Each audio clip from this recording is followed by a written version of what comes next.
Welcome sa aking kauna-unahang personal vlog at ito ang aming summer getaway. Family Cabalse dito sa Boso Boso Resort. Alright. Punta naman natin ng aming cottage. Nandito sila nagkukumpulan ang aking mga pamangkin, pinsan at kuya, hipag. Ayan. At sila'y tumatagay. Sila lang. Hindi ako umiinom. Ayan sila. Mamaya may pupuntahan tayo. Okay, so dito makikita nyo, ayun, yung magandang spot na yon. Tara, puntahan natin.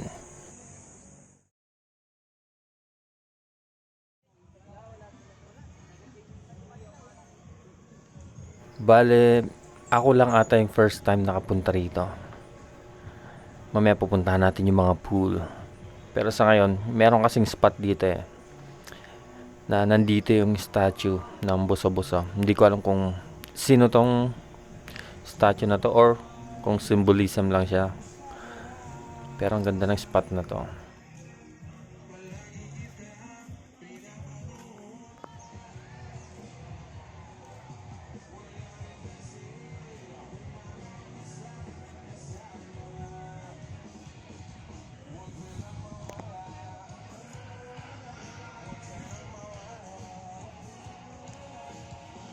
Mukha siyang gawa sa metal pero sa tingin ko gawa siya sa semento.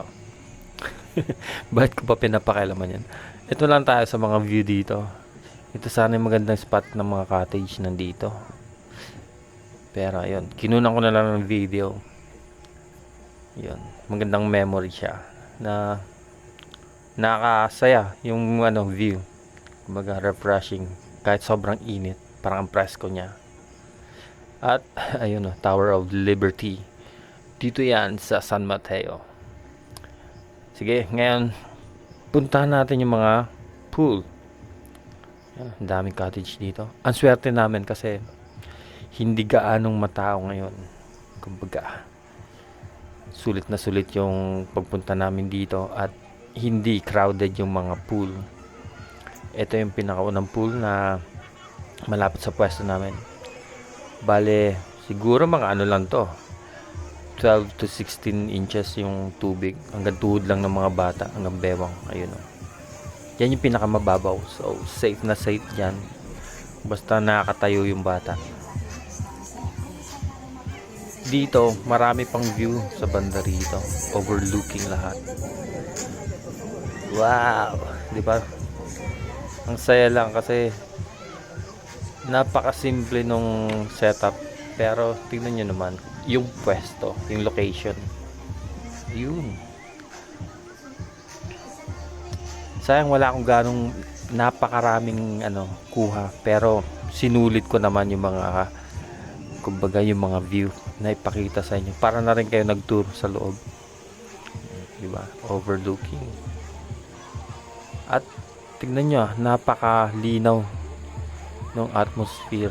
Ayun ko, atmosphere ba yan? Basta hindi siya hindi siya cloudy or mausok. Kitang kita yung napakalayo. Ito, din to, kumbaga mas malalim kaysa dun sa nauna, pero pambata pa rin. Dito sa pambata meron silang slides. Ayan. So baba tayo. Hanggang tuhod lang ni ate Kung sino ka man, shout out. Enjoy na enjoy sila.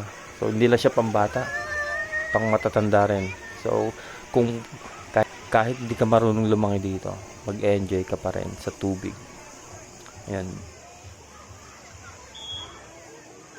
Pito raw yung pool dito, pero ang nakita ko dito 4 lang Ayun, overlooking uli. At dito sa banda rito, ayan na, medyo hanggang dibdib na ng mga karaniwang height.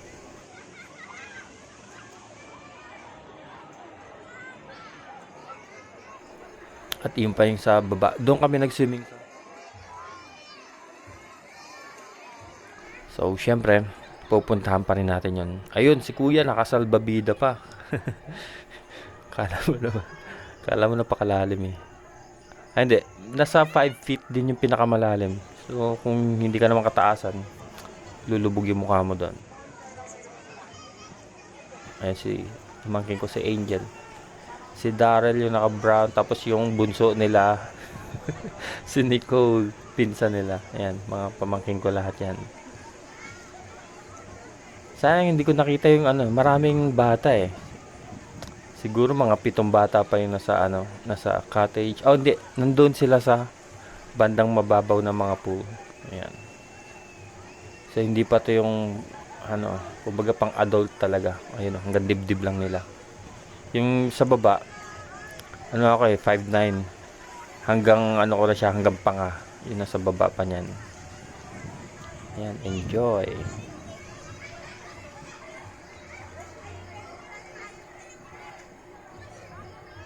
Ayun, dalawa na naglalakad na naka-black.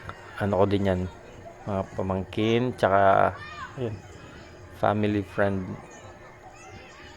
Ayun.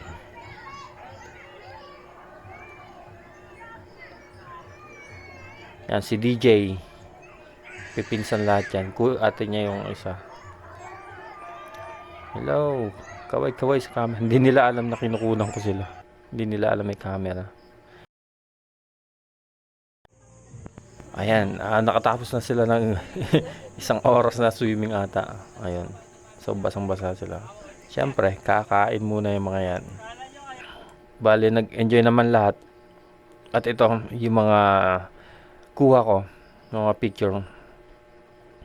Sayang hindi ako ganong kumuha ng mga pictures. Kasi gusto ko rin mag-enjoy sa swimming. Ayun. Yung bunso ng kuya ko. Ako yung ginawa niyang swimming coach. Ayun. Kaya nag-swimming lang ako para alalayan yung pamangkin ko para magturo ng swimming. Pero na-enjoy ko naman kasi nagtagal ako sa tubig. Sige, hanggang dyan na lang yung vlog ko, and na rin kayo, subscribe kahit hindi ko to para gawing personal vlog ko lang siya para sa family lang, sa daily life na updates kumbaga sa family namin at sa akin. Okay? So, hanggang sa susunod ulit. Babush.